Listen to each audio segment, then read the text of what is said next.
One of the many advantages about slow travel is how affordable it is. I'm Deb. And I'm Greg. We recently retired to a life of full-time slow travel. We started with three real key points that we were looking at when we were trying to figure out how to budget and whether we could afford this lifestyle. Those three key points were looking at our current expenses, what we thought our future expenses would be, and the kind of income and money we'd have coming in afterwards. We looked at some categories and figured out within those categories how much we were spending. And you want to do this for one solid month to get a really good picture. But the more time that you spend tracking your expenses, the better it's going to be. So for example, if you can be really diligent and track absolutely everything instead of for 1 month, let's say if you can do this for 6 months, that would be great. That's an excellent preparation. Then you just add all of those expenses together. And since it was 6 months, you divide that number by 6, and that will give you your average monthly expenses.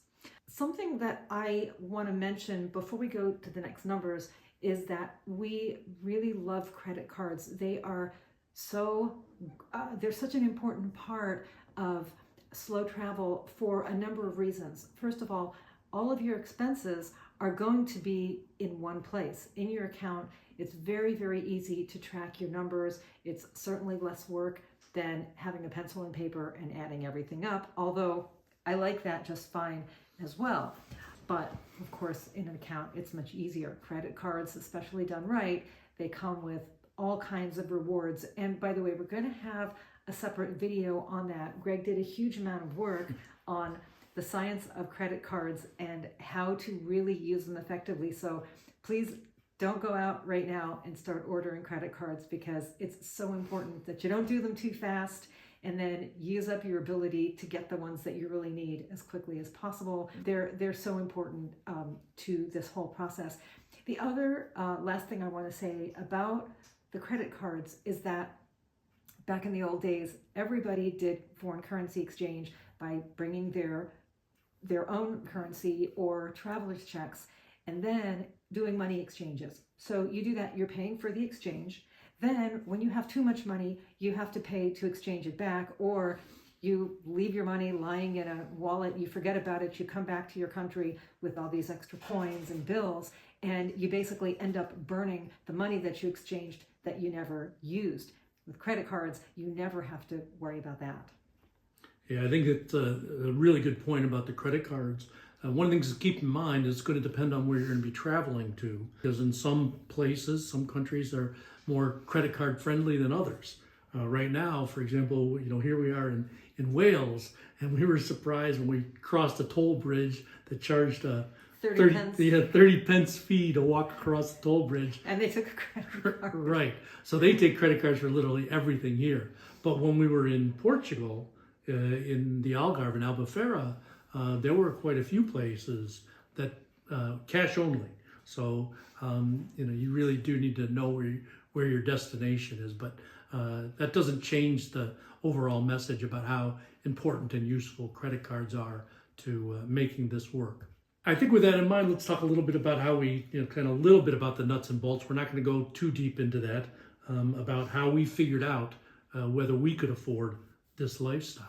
And we started, as I said, we looked at our initial expenses and how we could reduce them to figure out, kind of have a baseline. So in other words, we knew that by going into slow travel full time, we were going to have considerably fewer expenses than we had when we were living full time in Las Vegas. And of course, it started for us. Everybody's going to take their own approach. But for us, we decided we would sell our house. So we sold our house and eliminated all the expenses that went with it. We sold, everything. We sold the house and everything in it. Our cars. Grand piano. Right, everything. We went from 4,100 square foot house to 2 carry-on suitcases and 2 personal items. So with that went a whole bunch of expenses. We also dropped, of course, when we got rid of our house, we also changed our cell phone service. So we cut this cell phone bill from about $170 a month down to now about $30 a month.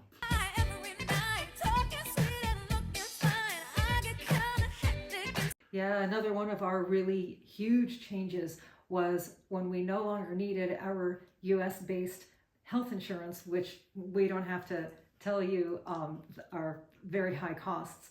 And we were able to switch to a global health insurance that dropped our healthcare expenses by about 70%. 70, not 17, 70. Enormous drop. And then I just also wanted to add to Greg's point about selling the house, selling the cars. For one thing, it put some money in our pocket, some spending money, saving money, earned some interest money, but it also eliminated many ongoing expenses. We didn't have to pay property taxes, very big expense. All kinds of insurances on the car, on the house, you name it. Also, we had loans. When you have a house, whether you're owning it or renting it, you still have home repairs, yearly car repairs. You have maintenance costs. You have to pay your utilities. All of that got wiped out. Yeah, I think that's an important point too about the loans. Is the key part about making slow travel affordable is taking advantage of interest to you. And we're going to talk a little bit about that at the end of this video. But when I talk about taking advantage of interest, that also means making sure that you are no longer paying any banks any interest. Really important that if you're going to be doing slow travel, you essentially are living debt-free. Right. So. Right, exactly. Yeah, that is so important. And then, there's all kinds of other, maybe lesser expenses, but when you add them up, they start to look like much bigger expenses, like dropping local club memberships, association fees that are connected with your career. Of course, we spend some time in restaurants and want to soak up the different cultures through our taste buds, but we also like to do it going to the grocery store, buying locally sourced foods, and cooking it ourselves. It is a lot of fun, and it is also saving us money. Yeah, but before retiring, when I was working every day in the office, I ate out almost every day. It was just the only practical way to live for me was, I was eating at least lunch almost every day out at some restaurant. And now with this full-time travel, I think in the last 6 weeks or so, we've probably been out maybe 6 times. Yeah, because it's so much more fun to be making your own foods when you have the time for it. And you never had the time for it. Exactly. You were it seemed like you were working round the clock. So the only way that Greg could eat pretty much during the day, and sometimes, in fact, a lot of times into the evening too, was just having to order takeout. And it's kind of a convenience to a certain extent. And at the same time, you don't have control over the food that you're eating. And it's not the same quality a lot of times as just making it yourself. But it wasn't possible. Now it's possible all the time. We have nothing but free time. Yeah, and we're eating healthier and better for sure. Absolutely. So all things considered, when we looked into all the things we were able to eliminate from our prior budget, and even when we thought about the changes in the lifestyle and how we'd be able to afford that, we cut our existing expenses down by almost 85%, maybe even a little more than that, for it to actually come right down to the dime. But it was an incredible change in what we expected expenses. Now, of course, to that, we were going to have to add what our future expenses would be because the travel isn't free. But we were also very pleasantly surprised when we started looking at that about how our numbers would work out. It was really shocking that we started with saying, well, let's look at again, just as we did when we were trying to come up with our current expenses of different categories, we're looking at the categories of expenses we would think we had in the future. So, Deb mentioned one of the biggest costs was our health care, and we were able to cut that by almost 70%.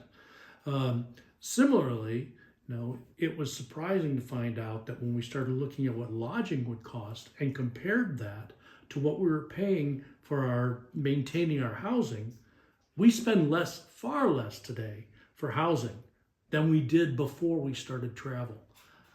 So that's a pretty shocking difference to us. This is where it starts to get really exciting when you talk about slow travel. The reason it's called slow travel is because rather than doing kind of a more typical vacation where, let's say, you're going to Europe for 10 days and you spend 3 days in Paris and 2 days in Rome and a couple of days in Vienna or something, what slow travel is typically talking about staying in one place for 28 to 30 days. And the reason that number is really important is because there are a lot of places, it can be hotels, it can be B&Bs, a lot of places where when you stay a minimum of 28 to 30 days, the price of where you're staying drops considerably. So you get the advantage of even more savings than at first meets the eye, but you also get an advantage of being a lot less tired. It's not so hard to sustain. In fact, you can really sustain this for as long as you want. It won't tire you out. And also you get to really spend some time soaking up a new culture. Doesn't feel like you're a tourist for 2 or 3 days. You're getting to meet people, you start to make friends with people, you start to really understand what that local culture is all about, and everything is much, much more affordable at the same time. Yeah, I think one of again, as we were preparing for this, was just such an eye-opener. We mentioned the credit cards and why that was an important piece to this puzzle. And one of the things that comes with the credit cards is the reward points you can get. Now, as Deb mentioned, there's a very serious strategy to maximize both how you obtain those points and how you spend those points. But we saw a video, and I'll give a shout out to Rob and Allie at Grounded Life Retirement, who did a video to show us how they used IHG points to stay for a month in an IHG hotel, and they got many of their meals included with that stay, and for that month they paid approximately $900 total, and it would have cost them more than $3,500 had they paid cash. So that's just gives you kind of a little bit of insight about what kind of savings are involved in this lifestyle. Yeah, exactly. When we're talking about savings, we're not just going to be making lists of how you can save $10 here, $20 there. It's really considerable, the difference when you're really learning the whole science of slow travel. And it can literally amount to saving thousands of dollars a month. So before we continue to talk about all the numbers, I just want to kind of step outside of this for a quick second and talk about what it really means on a kind of a more visceral level. And I think that certainly in the United States, just about everybody can relate to what life was like for us. You know, Greg mentioned a little bit about having to order food on a daily basis, being stuck in the office all day. That was pretty much day after day, week after week, month after month. We were both career people. We were earning money. We had clients, but it was very strenuous living. It was a lot of high stress. And every time we kind of just, got through 1 month going like, got through that. Well, then the next month was pretty much same as the last one. Now, yeah, of course, we're earning less money when we're not actually working for what we're pulling in, but with the substantially lower expenses, we are having a life that we've always dreamed of. We're having much better, healthful living. We're meeting people from all around the world all the time. That is what this change has really brought us. Yeah, absolutely. I was a practicing lawyer, and I really did love the practice of law, and I enjoyed building the business of a law firm. But as Deb was saying, every day is a grind, especially when you're self-employed. And the truth is, you never know whether the next client is your last client. So it never stopped. Every day, you're always worried about where it's coming from. What have I got to do to build, to grow, to sustain? But what you're building, growing, and sustaining is a business. It's work. The truth is now, in this lifestyle, we get to live for ourselves. We get to enjoy what we want to enjoy, when we want to enjoy it, how we want to enjoy it. And it's a remarkable change. Yeah, and if it comes to the point that there is something that we want to be doing, we get to make that choice when we want and how we want and what we want. It's a completely different situation from anything that we've ever had in the past. Yeah.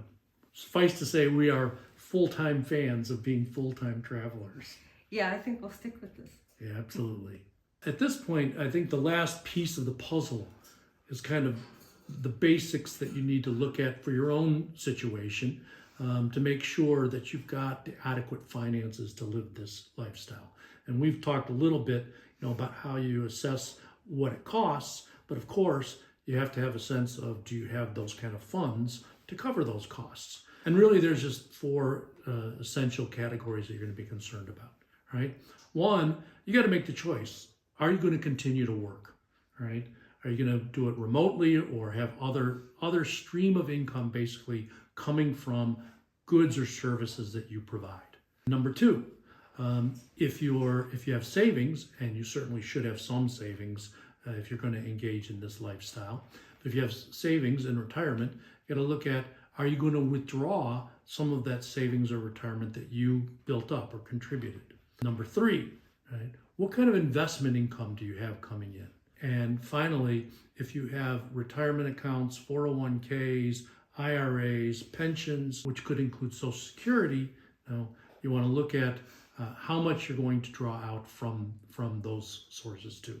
So those four categories you're going to look at and total up, what kind of funds you have, looking at against, kind of expenses you can expect, and that will give you the number. That gives you your bottom line. Can you live this way? And hopefully one thing to keep in mind is that you're going to give yourself some buffer. For us, the really shocking thing was how big that buffer could be. Because we saw that the delta, if you will, between what we expected our expenses to be and what we expected our revenue sources to be was much larger, because first and foremost, our expenses were so much lower than we thought they might be. And then what we found in the traveling is they're actually lower than what we even budgeted. So now we do expect as we go along that depending on where we are, at any given time, those monthly budgets or weekly budgets are going to fluctuate. But we're seeing enough now to be confident that our numbers were conservative when we were budgeting initially. And I think that you'll find as you go through that process, it's fairly easy to do to come up with that number. And in the future, we're going to provide some videos so that you can have some resources about how you dial in what those expenses look like. As far as what your income looks like, we can't recommend strongly enough that you work with a financial advisor to help you with that. Our financial advisors have been a great help in doing that. And frankly, we didn't seriously work with a financial advisor until we started preparing for this lifestyle. And it made a big, big difference. So I would say it's one of the things, kind of a lesson learned. If I had to do it over again, We would have done that a long time ago. yes. So if you're thinking about this kind of lifestyle, it's kind of one of the first steps we'd urge you to take today. Start finding a trusted financial advisor that you can work with, who will put you on the path that you need to be so that you can live whatever kind of retirement life you like, but especially if you want to live the life of full-time slow travel. That's a kind of a basic overview of our finances and how we started. In spite of whatever things that we could have done better, it's worked out absolutely brilliantly for us. And we're going to keep adding more videos. There's a lot to talk about. Everything that we've mentioned today, we can do an entire video on and really niche down and give a lot more information on how we are not only keeping within our budget, but bringing it down much more than we had even dreamed of from our initial numbers, which were already looking fine.